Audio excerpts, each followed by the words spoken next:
Welcome back to the GSMC Dead Ball Sports Podcast, hosted by GSMC Sports Network. I'm your host, Nolan Jamber, and today we have a phenomenal lineup of things to talk about. First off, Carmelo Anthony, him getting inducted into the Hall of Fame, talk about his career. Second off, we're going to talk about the NBA powerhouses. Not the powerhouse teams, some of the players. Steph Curry, Jokić, those are the two basically. And finally, to end it off, the LA Dodgers. How unstoppable are they, and how good this team really is. Before we get into all the juicy stuff, though, tips and donations.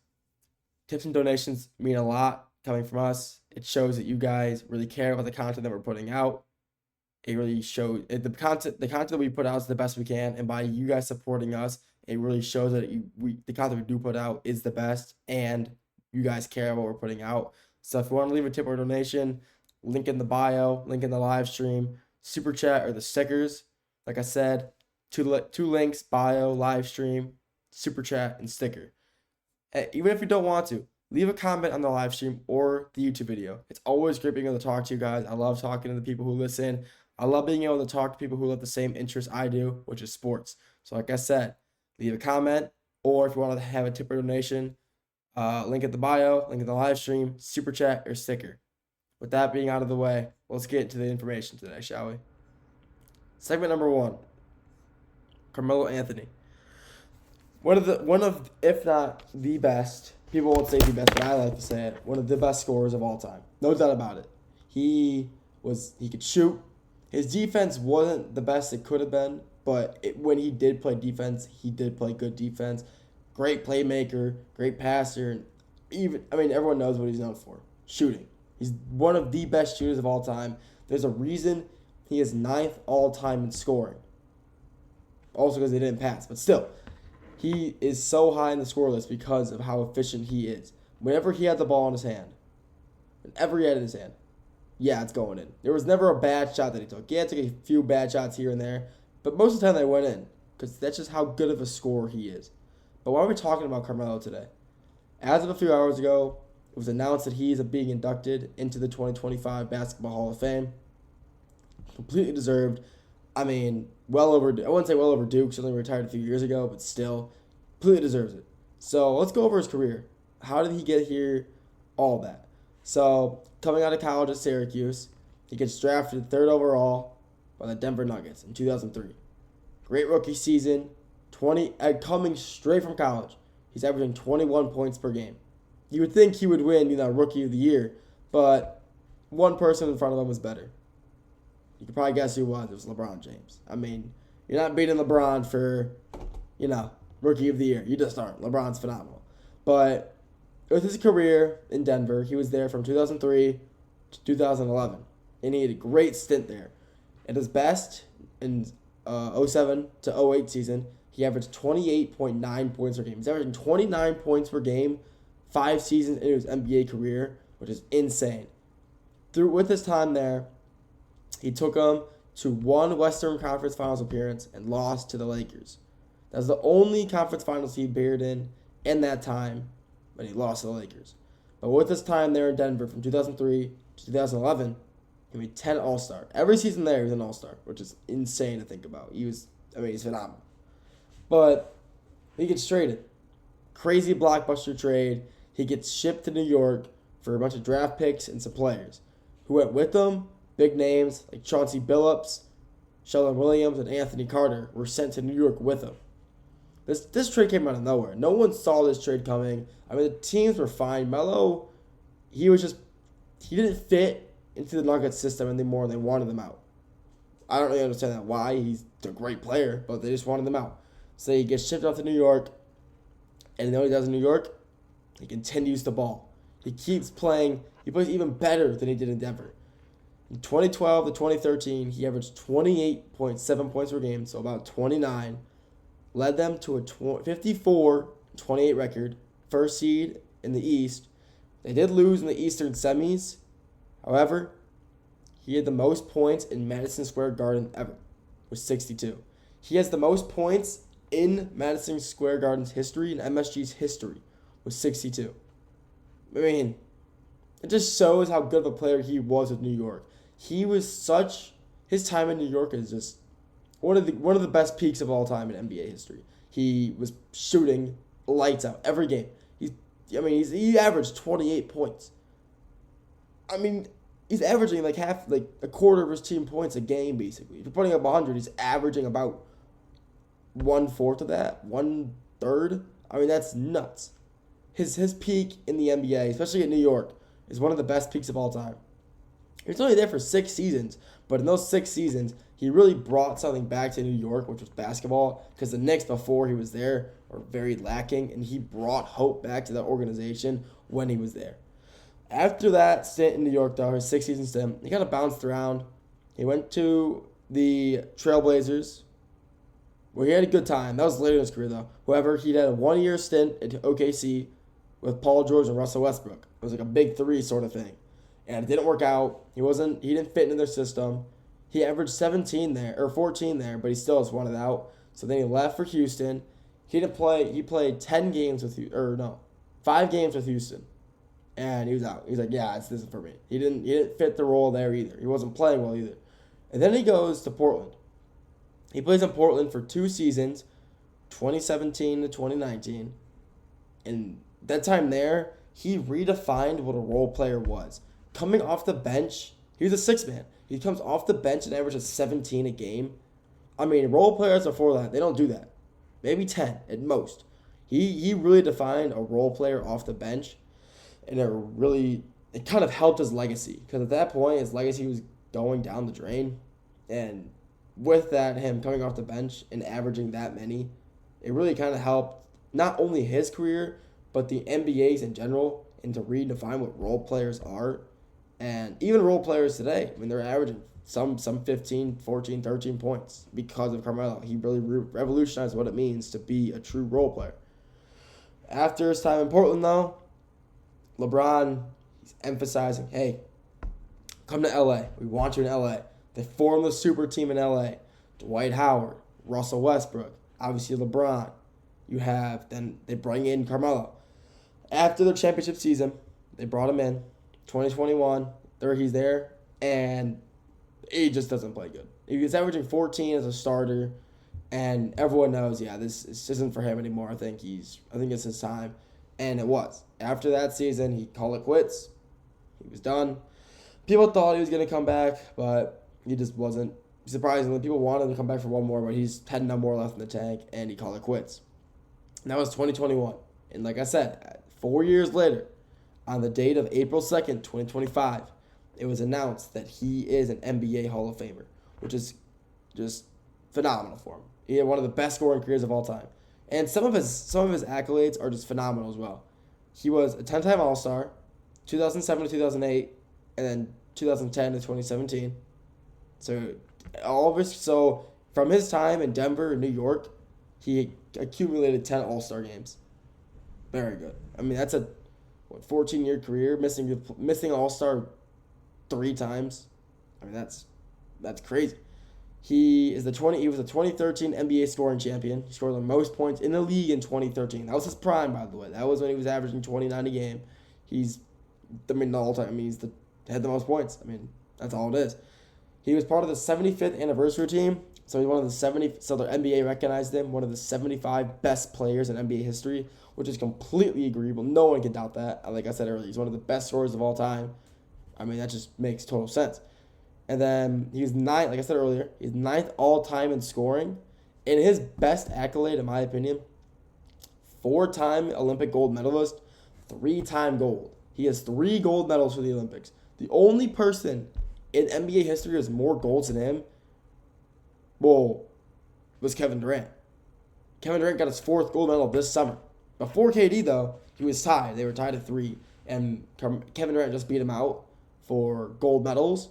But Carmelo also has 4 medals, just 1 bronze and 3 gold. So, I mean, his accolades really do show, hey, like, he's one of the best players of all time. No doubt about it. One of the best scorers.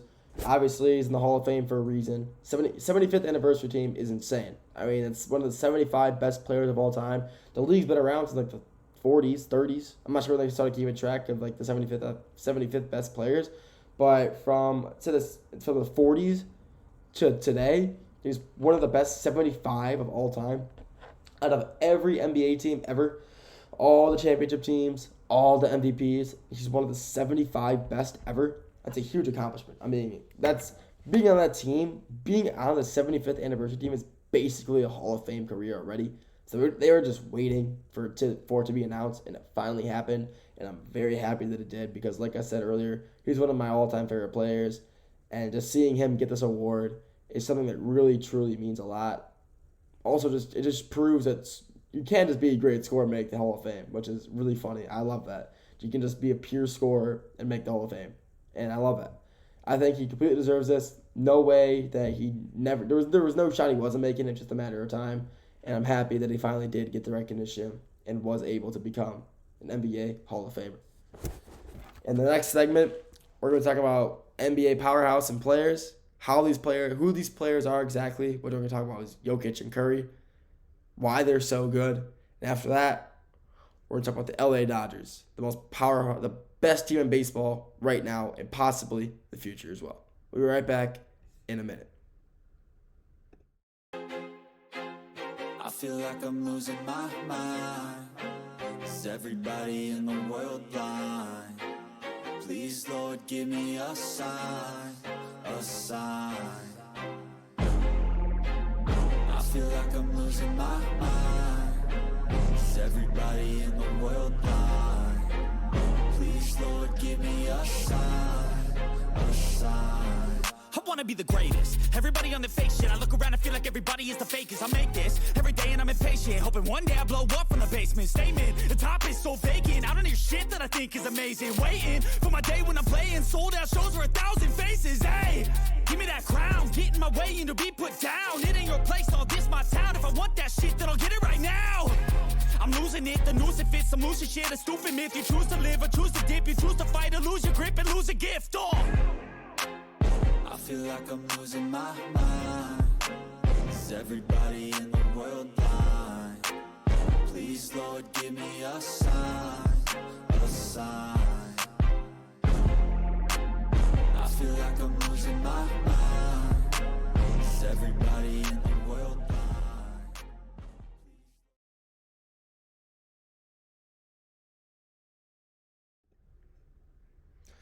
Welcome back to the GSMC Dead Ball Sports Podcast, hosted by GSMC Sports Network.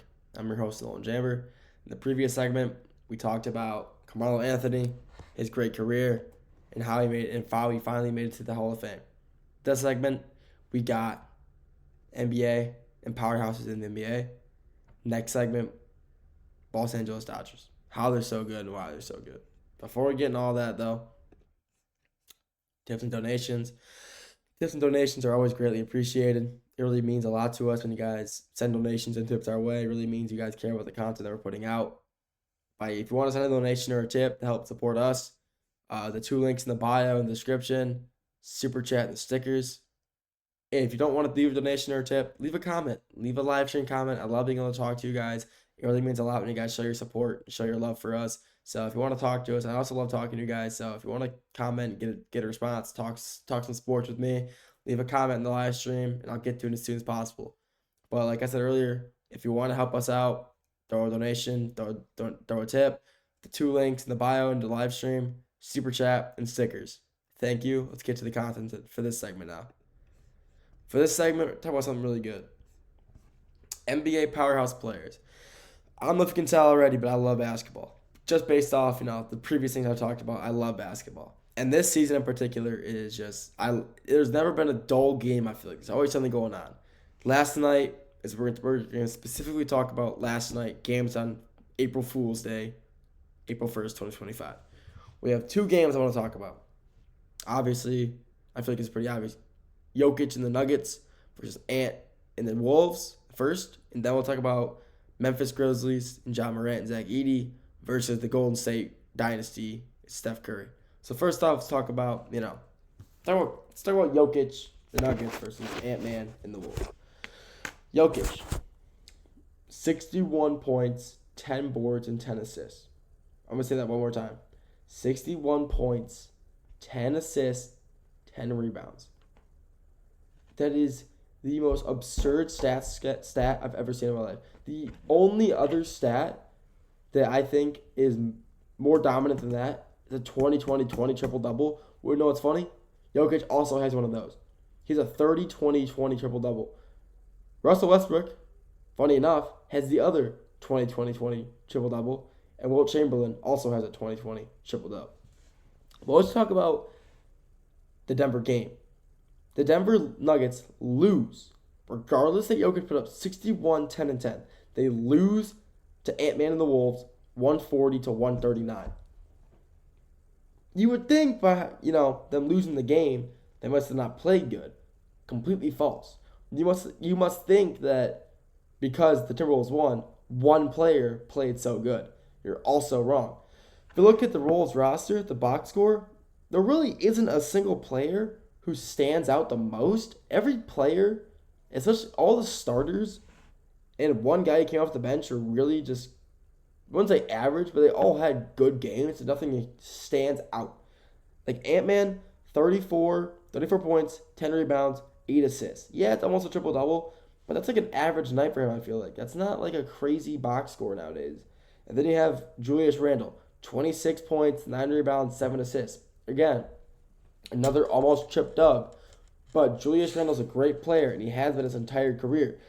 Rudy Gobert, 19 points, 12 boards, and assists. That's a great stat line, especially for him. Double-double, high rebounds, high points. That's what his double-doubles consist of. Jim McDaniels, one of the starters, really didn't do much. 12 and 7, not a single assist. I mean, that's not really a good stat score. The best player, honestly, in my opinion, for the Wolves last night was Nikhil Walker, who had 26 off the bench. I think 26 points off the bench, even getting 20 off the bench is one of the hardest things in the NBA to do. And him dropping 26 and having the second most points on the team off the bench is an insane stat score for him. I love that. It really shows that the Wolves roster is really deep. They have great young stars. And when these guys develop, they're going to be a problem. But let's just talk about the Nuggets for a minute. The Nuggets, like I said earlier, Jokić, one of the most absurd stat scores you've ever seen in your life. 61, 10, and 10. And they lose by 1 point. We're going to get to how they lost in a second. But the team itself had a great game. Aaron Gordon, 30 points. Another 30 from Aaron Gordon. He's just a efficient scorer. Here, like I said in the previous segment, talking about Carmelo Anthony, they play very alike. Big 3-and-D guys. Love to shoot. Defense isn't the best, but it's not horrible. And they get boards. 30 points, 8 rebounds, 5 assists. Christian Braun, double-double. 18 points, 12 boards. He's not that big of a guy. He's getting in the paint for 12 boards. I respected a lot out of him. But the reason the Nuggets lost last night, Russell Westbrook. Funny enough, like I said earlier, he was in the 2020 triple-dub category, and he's the reason they lost. Very mediocre performance. Actually, not really because he's coming off the bench, but still. 12.7 assists, or 12.7 boards, 5 assists. That's pretty good for off the bench. But to Russell Westbrook standards, that's not a good game. The last 10 seconds of the game, Nuggets get a steal. Pushing down court. It's Russell and Braun, 2-on-1 against Mike Conley. Braun has the ball, passes it to Westbrook. Westbrook has the easiest layup, dunk, whatever he wants. Just easiest make of all time. And he completely whiffs. Hits the back of the bucket and just rolls off. Okay, he missed an open layup. Happens all the time. There's like 5 seconds left at this point. Mike Conley's pushing it up, passes to Ant. Ant finds the keel in the corner. Wide open corner, bricks it. Missed the wide open 3 to take the lead. However, refs go back and review it. Russ fouled him in the air in the game-winning 3. Granted, it wasn't really a good foul. I think it was a pretty poor call, but whatever. That's refs. They're going to call it out. He gets 3 shots, makes 2 of them, takes the lead. They win the game. Jokić has one of the best box scores of all time, and Russell sells him like that. Let's just say Nuggets fans were not happy. They were taking to social media last night and earlier today, and they're saying some questionable things about him, which some things I don't condone. But, I mean, people are saying you should just retired off that one play, which is absolutely ridiculous. That's a crazy statement to say for someone who has had one of the best careers of all time and deciding to retire right now because of one bad play. Crazy. They're still a 3 seed. Why would they say they're still a 3 seed in the West? Like, they're fine. One bad play, okay. Whatever, it's fine. Overall, though, the loss does hurt because I wanted to see them win that game. But Jokić is one of the best box scores of all time. Loses. Russell Westbrook kind of sells the game. And the Timberwolves move on. They're doing pretty good right now. They got a hot streak going on right now, so they're looking pretty good come playoff time, come play-in time, because that's what they're in right now. It's a 7 seed. Talk about the other game though. Warriors and the Grizzlies. Curry, 52 points on 12 threes, 10 rebounds, 8 assists. Almost a tripped up. Almost 2 assists away from a triple-double on 52 points. That would have been nuts. Then you got Draymond Green triple-double. 13 points, 10 rebounds, 12 assists. Draymond Green still got it. I don't care all these. He still got it. He's just playing pure basketball still, and I love it. He's chippy. He's got that Spartan dog in him. I mean, that's what it's all about. He's got the grit. And Jimmy Butler with a nice 27, 6, and 4. Still one of the best. Still just one of the best players in the league. I don't care what anybody says. He's still a phenomenal player. And he has nothing left to prove. He has to win a ring, but if the Warriors keep playing the way they are right now, they will win the NBA championship this year, and I stand by that. They're just playing phenomenal basketball. Talk about the Grizzlies now. Well, by the way, the Golden State Warriors won this game, by the way. I had to mention that. I almost forgot. The Warriors won this game by 9, but still. I mean, Curry got 52. You're not going to lose if you drop 52, right? You would think, especially with Jokić, but whatever. Memphis, Ja Morant, 36, 3, and 6. Good points. Not a really good all-around night, though. 36, I mean, yeah, he scored, but he didn't really do much besides that. And then he got Zach Edey with a nice 16 points, 10 boards, and 1 assist. I mean, Zach Edey's playing, for a rookie, these are really good numbers. It reminds me a lot of Jalen Duren when he was a rookie. Putting up not as many points, but just getting an insane amount of boards. And then we got the onomatopoeia. Jaren Jackson Jr. with a nice 22, 7, and 1. Really clean game out of him.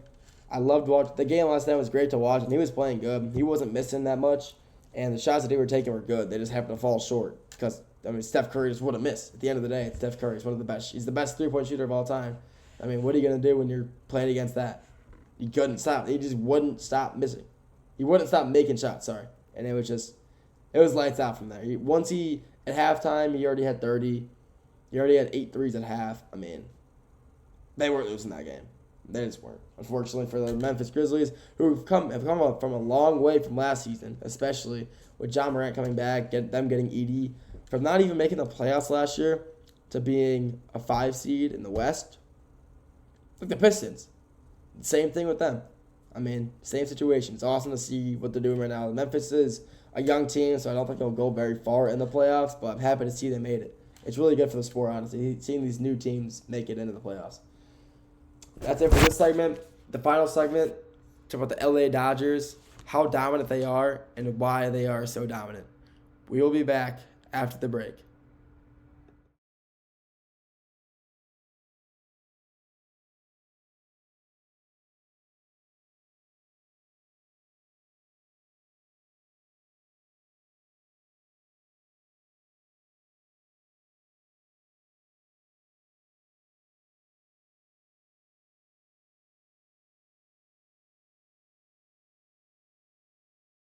Looking for your daily fix of sports talk without having to pay for it? GSMC Sports Network is available on YouTube. Just search GSMC Sports Network. Get your fix of daily sports talk shows on YouTube, absolutely free. NFL, college football, NBA, MLB, MMA, UFC, fantasy football, and so much more. GSMC Sports Network has shows running all day long, with new sports shows starting every 2 hours. Just like on your favorite cable sports channel, except GSMC Sports Network is absolutely free. Just search GSMC Sports Network on YouTube to catch one of your new favorite shows, like the GSMC College Football Podcast, Chip Shot Football Podcast, Hoops and Heels Women's Sports Podcast, GSMC Basketball Podcast, and so many more. Check it out for yourself. GSMC Sports Network. Now available on YouTube absolutely free. Search GSMC Sports Network on YouTube.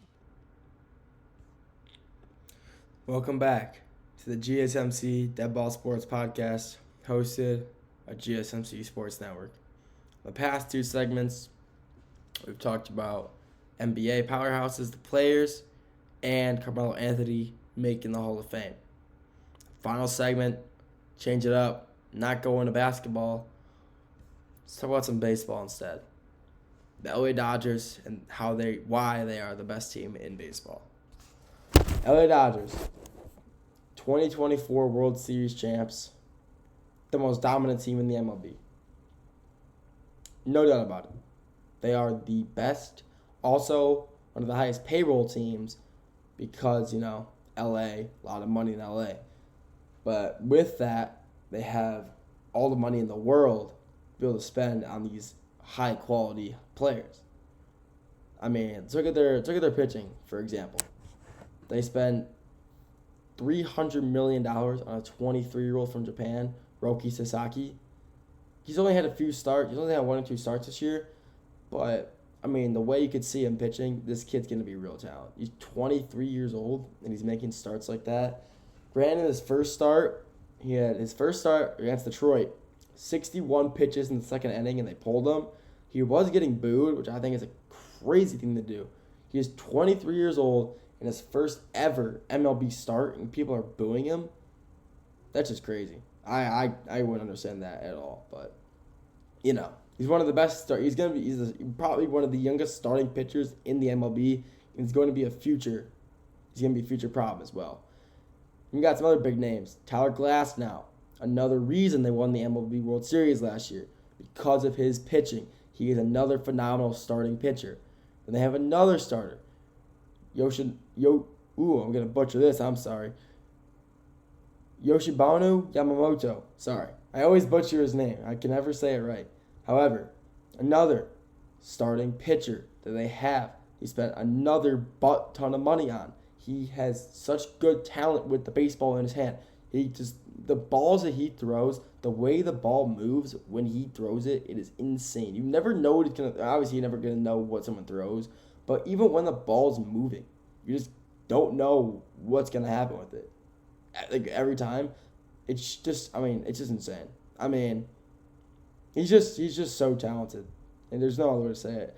And one of the best reliefs in the MLB they have is Anthony Bandana. Another reason they won the World Series last year, because of his relief. He came in a few games, closed out innings when they needed him to, got him out of some jams, and he's one of the reasons that they won the World Series last year. Just because, their pitching is phenomenal. They have obviously more pitchers, but I'm naming, the big ones that they got. Some of the big names you've probably heard of. Talk about their infield. Obviously, we talked Mookie Betts, one of the best hitters and the best shortstop in the MLB. His payrolls is probably more than I'll make in my entire lifetime, which is nuts to think about, but there's a reason. Best shortstop in the MLB and one of the best hitters as well.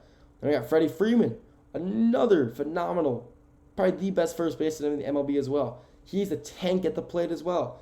You throw him anything inside, and it's just going far. He loves those inside pitches, and he will take you over the fence. He will go yard on you. I mean, he's just a scary person.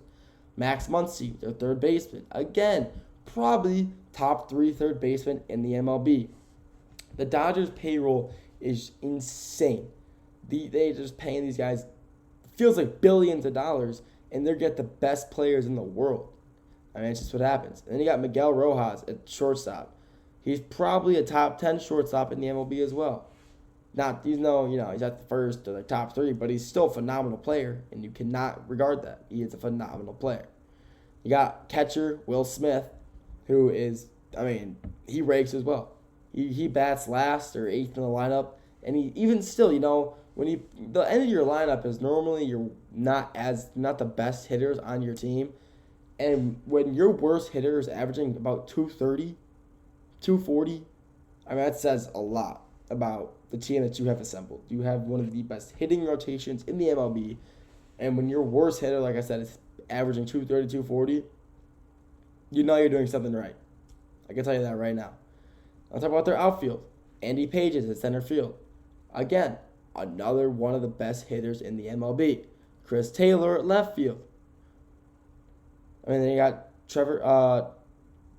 you got Tesser Hernandez at center. Again, another left fielder, sorry. But still, I mean, their outfield rotation is so good. Because they could, I mean, for their left fielders, center fielders, you can swap those guys around. It's the same thing. And that's what they do. They tend to swap out. They have a few outfielders so they keep rotating in and out. But, I mean, that's what you're going to do. And you're going to do what you can to help the team win. And they're going to play the players who have the best batting averages as well. And that's what they do. All their outfielders hit. And there's a reason they do. Because they're such good hitters. These guys all hit well. They're big. They're fast. And their swings and their eye and their vision at the plate are just better than everybody else in the MLB. Everyone on their team. And I'm not going to go the entire Dodgers segment without mentioning one player who you could probably be screaming at saying, oh my God, you forgot this guy. No, I didn't. Brought into the MLB, played with the Angels, with Mike Trout, traded to the Los Angeles Dodgers. DH now, also a pitcher when he's healthy, Shohei Ohtani. Best player in the MLB, and there's no doubt about it. He is overall the best player in Major League Baseball, and there's nothing that anybody can say about that. He's a better hitter than Judge. He's one of the best starting pitchers in the MLB when he's healthy. I mean, he's just literally a Swiss Army knife for baseball. I mean, he's going to win MVP. And he could win MVP. He can win a Cy Young and an MVP because he's that good. If he ever pitches and bats again at the same time in the same game, instead of just like pitching one game ahead of the other, he could win Cy Young, MVP in the same season, which wouldn't be crazy at all. I mean, that makes sense. Everybody could see that happening. He's the best hitter in the league, best pitcher when he's healthy. I mean, Shohei Ohtani is generational talent, and he's so young. He's only 27, 28 years old, and he's still got so much left in the tank. It is insane. Even when he got injured, even when he was injured, he was still trying to play, hitting. You got Tommy John, obviously. Can't pitch, but he's back, and he's just hitting again. I mean, he's raking again. If this guy got his hand on a torpedo bat, oh God, I don't even know what to tell you. His averages would go up higher than they already are. He's already batting like 330. It probably jumped to 400. I mean, if they let the Dodgers get those torpedo bats, dude, I'm saying this right now. If they let them get the torpedo bats, just give them the World Series already. I mean, these guys are the best hitting team in the MLB, best overall team in the MLB. They will go back to back. I say that right now. They will go back to back, win back to back championships. The only team that can contest them, as of right now, the Yankees again, the Mets, and the Padres. Padres are a great team. Mets just acquired Han Soto for 15 years, $735 million. I mean, that's just nuts. $735 million, that's insane. But still, I mean, the only teams that can combat the LA Dodgers right now are the Yankees like they did last year. Hopefully they'll put up a better fight in the World Series. But, I mean, they're still a great team. They're a really young team as well. What about the Padres? They're still a team that, they're making the playoffs the past few years, and they're making statements, but they just don't get far enough in the playoffs to get recognition. And this year, I think will be different. Tatis is playing well. Pitching's pitching. And they're playing well. And then we got the Mets. The Mets, again, they're hitting.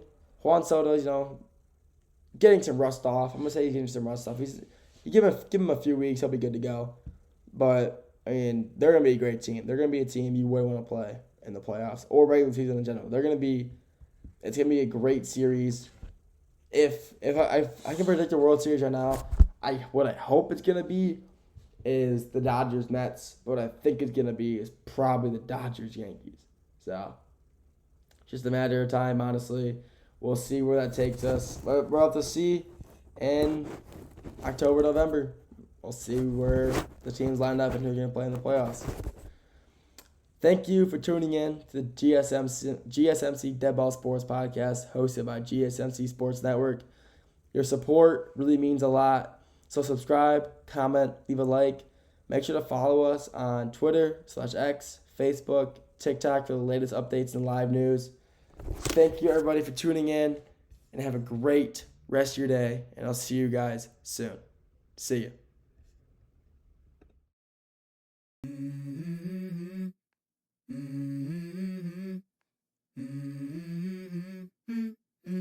Let's go. I wake up to a little bit of drool on my pillow, feel like it's gonna be a bad day. Yeah, I'm tired of shit, and the coffee ain't hit yet, damn, ain't that great. I don't wanna go to